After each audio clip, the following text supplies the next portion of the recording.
todo o Estado se reorganizou, passou do conceito distrital para um conceito de região. Portanto, nós temos todo o Estado organizado em 5 regiões e depois há aqui umas questões que não têm a ver com as 5 regiões.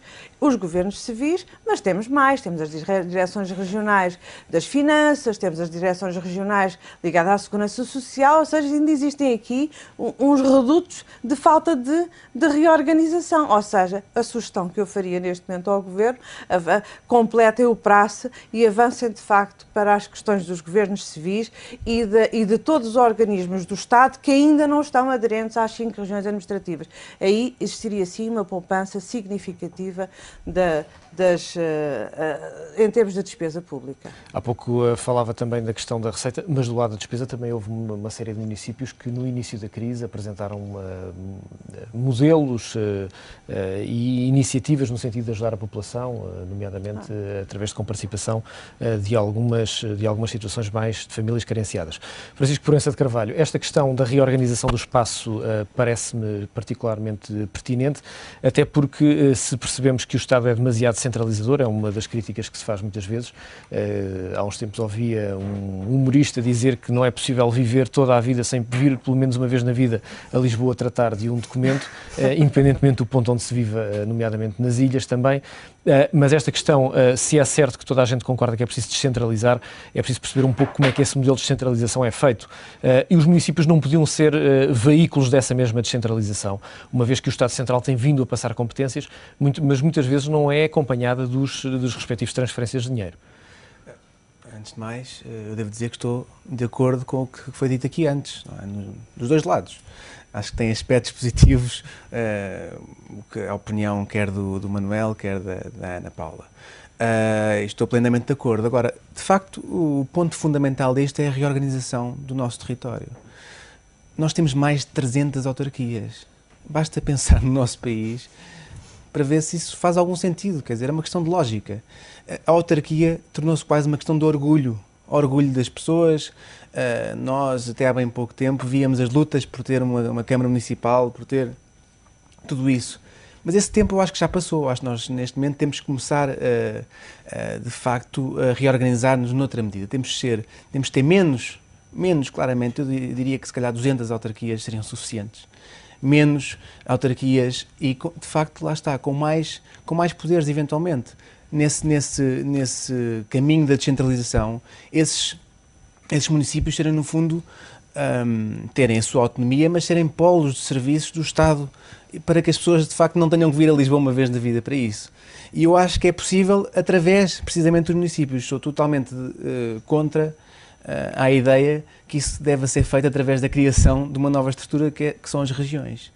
Porque estar a substituir os governos civis, estar a fazer este caminho de redução para depois criar regiões, para depois criar todos os organismos no âmbito dessas regiões, é fazer a mesma coisa. Nós não vamos conseguir o objetivo que temos, que é reduzir custos e otimizar os serviços, otimizar o papel desses serviços centralizados. A meu ver, não conseguiremos criando, não é o caminho criar mais uma estrutura, porque olhando para as autarquias portuguesas é verdadeiramente assustador. É verdadeiramente assustador a quantidade de jobs, não é? Salvo seja for the boys ou para quem quisermos, que existem. Nós temos, os órgãos é uma coisa impressionante, desde as assembleias de freguesia, assembleias municipais, câmaras municipais, freguesias, é impressionante, por mínimas que sejam. Portanto, o caminho é claramente o da reorganização, reduzindo, tornando as autarquias com um espaço geográfico maior, centralizando havendo aí uma centralização nas autarquias dos serviços que há pelos pequenos poderes locais que existem e não, de facto, acabando com os governos civis. Eu concordo que se acabe com os governos civis, mas não criando uma nova estrutura para substituir isso e para, no fundo, fazer mais um centro de emprego. Porque a verdade é essa. Eu sei que isto, do ponto de vista do politicamente correto, nós gostamos muito de dizer as regiões, as autonomias, mas isso não tem funcionado assim, porque depois funcionam como pequenos reinos. Mas o Francisco não concorda que entre aquilo que é o Estado Central e aquilo que será um novo modelo de reorganização das autarquias não deverá existir um órgão intermédio de poder? Acho que não. Acho que com autarquias, menos autarquias e com mais âmbito geográfico e populacional, eu acho que isso não seria necessário, devo dizer. Penso que é criarmos mais uma estrutura, eu não quero dizer de divisão, provavelmente, do tipo que temos em Espanha, não é isso que eu estou a dizer, mas mais uma estrutura de burocracia, de custos, penso que não é necessário. Sinceramente, penso que não é necessário. Não vejo por que razão os municípios não se poderão substituir aos governos civis em muitas das funções que prestam, e não vejo para quê criar mais uma estrutura. Confesso que não. E então, numa altura em que estamos, neste momento, o caminho é precisamente o oposto. Manuel José Tomás, relativamente a esta questão da regionalização e da forma de avançar, enfim, é uma questão que está interligada a esta, obviamente. Faz sentido ter uma estrutura intermédia entre as duas situações? Contrariamente aqui ao Francisco, sou um regionalista convicto. Eu acho que se há reforma que nós deveríamos ter a coragem de fazer em Portugal, é a reforma da regionalização. E por variedíssimas razões, nomeadamente por um medo. Há este medo permanente de que vamos fazer mal. Eu acho que nós às vezes precisamos acreditar é que vamos fazer bem, porque se acreditamos que vamos fazer sempre mal, às vezes é que depois acabamos por fazer mesmo mal. Eu acho que no caso particular da regionalização deveria haver a coragem de se fazer e de se assumir que se vai fazer bem. Eu acho que é a reforma mais importante que nós poderemos fazer em Portugal na próxima década. Eu acho que é uma reforma inevitável.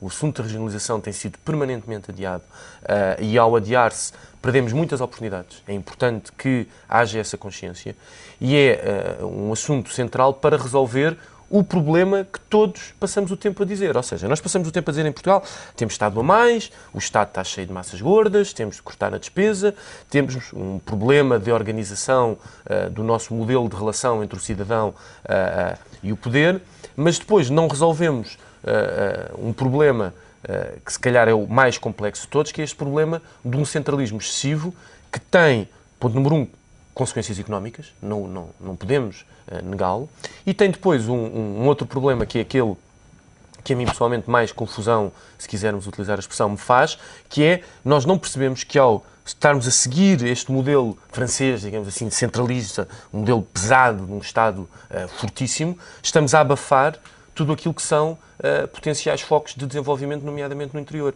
Nós temos um país que tem vindo daqui a nada, está todo na praia, porque já não há pessoas do outro lado.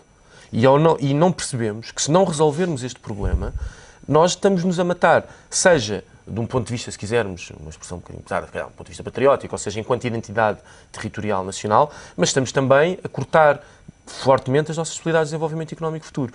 E eu, pessoalmente, não vejo outra alternativa para resolver este problema que não seja a alternativa da regionalização.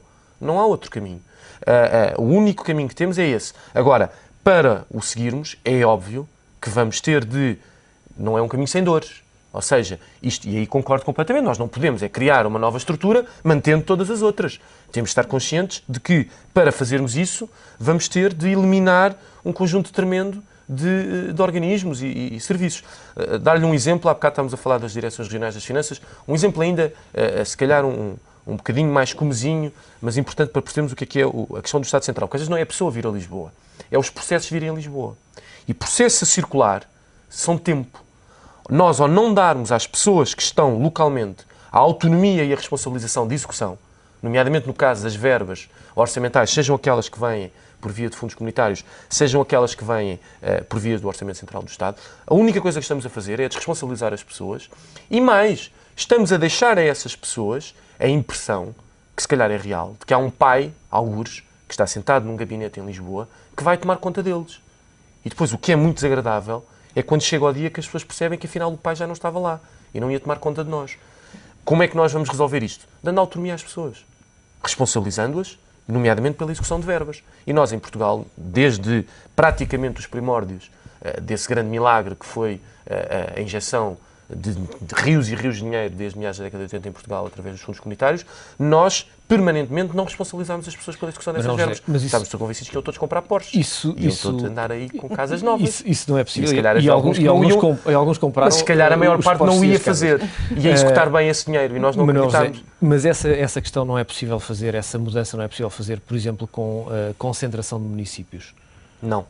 Não, porque a natureza do poder é distinto e tem de ser distinto.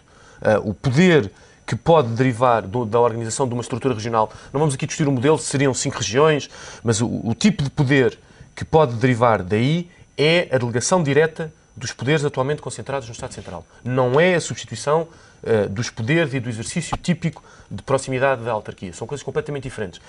Aquilo que me parece um modelo regional válido, e nós olhamos para a Espanha e pensamos que em Espanha anda tudo aos tiros e eles não fazem mais nada, senão tentarem inventar uma nova língua para ensinarem nas universidades. Não é verdade. As autonomias em Espanha foram provavelmente um dos maiores fatores de desenvolvimento da economia espanhola nas últimas 4 décadas, nomeadamente no período do governo do Aznar. E porquê? É um equilíbrio muito instável. É óbvio que é um equilíbrio perigoso. Nós não podemos olhar para o exemplo espanhol, naquilo que infelizmente, em alguns casos, ele tem de mau, nomeadamente no exacerbar de questínculas, até do ponto de vista histórico, completamente incorretas, como algo que irá ser mimetizado na nossa evolução regional, porque não tem nada a ver aí com isso. O que nós devemos olhar para o exemplo espanhol é na delegação de poderes do Estado Central para essas autonomias, para essas regiões.